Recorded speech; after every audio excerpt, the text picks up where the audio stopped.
Welcome to today's Medical Rounds. I'm absolutely thrilled to have you here for this explainer, where we're going to elevate your understanding of the respiratory system. We're going to take this from a simple mechanical breathing process that you probably learned about in grade school and transform it into a complex, life-sustaining biochemical engine. As a medical professor, I can tell you firsthand that what goes on inside your chest is nothing short of an engineering marvel. For our syllabus today, we'll quickly cover the cellular energy factory, the anatomy of the delivery system, the mechanics of breathing, gas transport in blood, and finally, clinical pathology and diseases. All right, Section 1, the cellular energy factory. Let's uncover the true purpose of respiration. Now, most people use the words breathing and respiration interchangeably, but as medical professionals, we know they really shouldn't. Breathing, that's just a physical process, right? It's literally just the mechanical ventilation pump delivering raw materials from the atmosphere. But actual respiration, that is the chemical factory inside your cells. It uses that delivered oxygen to break down glucose into ATP, which is our body's true cellular fuel. If the mechanical pump fails, well, the biochemical factory just shuts down entirely. While our bodies are, of course, beautifully engineered for highly efficient aerobic respiration, meaning it uses oxygen, we do have a pretty neat emergency backup system. Think about an intense gym workout. When you just can't pump oxygen fast enough, your body relies on anaerobic respiration. Because this happens without oxygen, the glucose isn't fully oxidized, and that results in a buildup of lactic acid. You know that intense burning and cramping during a heavy set of squats? Yeah, that's the lactic acid triggering your nerves. It's a brilliant physiological signal, basically forcing you to stop and let your oxygen levels catch up. So the absolutely crucial point here is efficiency. In highly efficient aerobic respiration, the complete breakdown of just one single glucose molecule yields a theoretical maximum of 38 ATP. 38! And the best part, it leaves behind absolutely no toxic waste, just harmless water and carbon dioxide. It is literally an incredibly clean energy system. Moving on to Section 2, Anatomy of the Delivery System. Let's trace the pathway of this respiratory assembly line. So this step-by-step pathway doesn't just transport air, it acts as a highly advanced filtration and conditioning system. Because let's face it, the air you breathe is usually dirty, cold, and dry. But by the time it hits step 5, the alveoli, it has to be perfect. Sticky mucus in the nasal cavity acts as a trap for bacteria and dust. Then these microscopic hair-like structures called cilia act like tiny brooms. They're constantly sweeping that dirty mucus down to your stomach acid to be destroyed, all while the air is getting perfectly warmed and moisturized. As we move down to the pharynx, we hit a literal anatomical crossroads, where food and air actually share a path. Enter the epiglottis, which is basically a brilliant, smart valve. When you swallow, it drops down to seal the windpipe. But hey, if you've ever wondered why we suddenly choke and cough violently when we're laughing while eating, well, it's because the brain gets confused at this exact crossroads.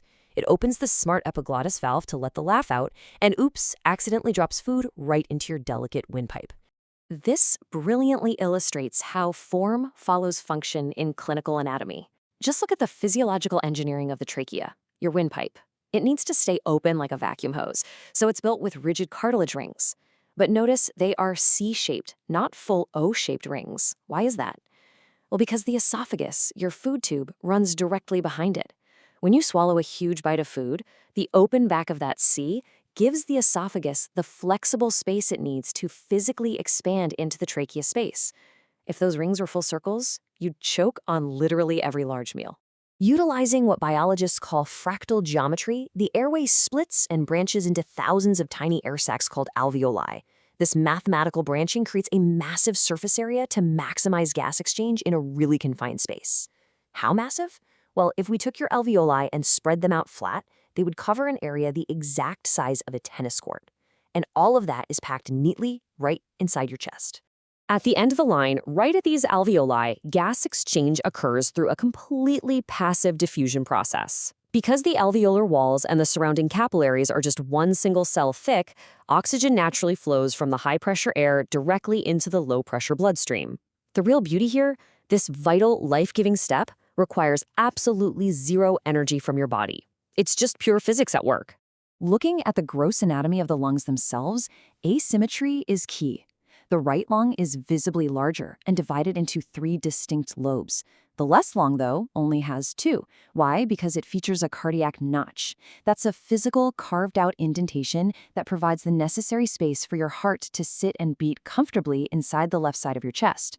All right, Section 3, the mechanics of breathing, the vacuum engine of the chest. Let me ask you something. And it's a pretty common misconception even among my first-year medical students. Do your lungs inflate themselves? The answer is a resounding no. The lungs have absolutely no skeletal muscles of their own. They are completely passive bags of tissue. So how do we actually breathe? The crucial piece of the puzzle here is the diaphragm. It's this powerful dome-shaped muscle sitting right below the lungs. When you want to breathe in, the diaphragm contracts and flattens forcefully downwards. This physically pulls the bottom of the lungs down, expanding the entire volume of the chest cavity. According to the laws of physics, increased volume equals decreased pressure, so you create a negative pressure vacuum, and the higher pressure atmospheric air is literally sucked down your throat right into your chest. Conversely, normal exhalation is entirely passive. It requires absolutely no work. Thanks to a property called elastic recoil, the diaphragm simply relaxes. All those stretched tissues in your chest wall and lungs just snap back to their original size, exactly like a stretched rubber band. This snapping back shrinks the chest cavity, raises the pressure, and automatically pushes the carbon dioxide right back out. Moving on to Section 4, gas transport in blood, cellular delivery, and waste removal. Let's look at how this builds an internal transport network. Oxygen hitchhikes inside your red blood cells, riding specifically on proteins called hemoglobin. You can think of them as dedicated delivery trucks. But carbon dioxide, the cellular waste product, travels completely differently. If CO2 just dissolved as a gas in your blood, it would actually make your blood fatally acidic. So your body smartly converts most of the CO2 into harmless bicarbonate ions. These dissolve directly into the plasma for the ride back to the lungs. Now, here's where physiology gets truly elegant. Those hemoglobin trucks don't just randomly dump oxygen everywhere. They are incredibly smart, thanks to something called the Bohr effect. When you're exercising, heavily working tissues produce excess CO2, which makes the local blood around those specific muscles slightly acidic. This acidity physically forces the hemoglobin protein to change its shape, causing it to drop off its oxygen payload right at the site of greatest need. I mean, it's targeted automatic delivery. Amazing, right? Finally, Section 5, clinical pathology and diseases. Let's talk about what happens when the system fails. These pathologies target very different areas of the respiratory system, drastically reducing our body's ability to maintain health and homeostasis. Asthma, for example, involves constricted, inflamed bronchioles. Bronchitis targets the larger bronchi. Pneumonia literally fills the tiny alveoli with fluid, basically drowning the patient from the inside. But I really want to draw your attention to a particularly insidious disease. Emphysema is devastating, mostly because it's permanent structural damage. Chronic smoking literally destroys the elastin proteins that give those millions of tiny alveoli their shape and stretch. Without elastin, the delicate walls just break down, and thousands of tiny, efficient, tennis court-sized air sacs merge into a single useless flabby balloon.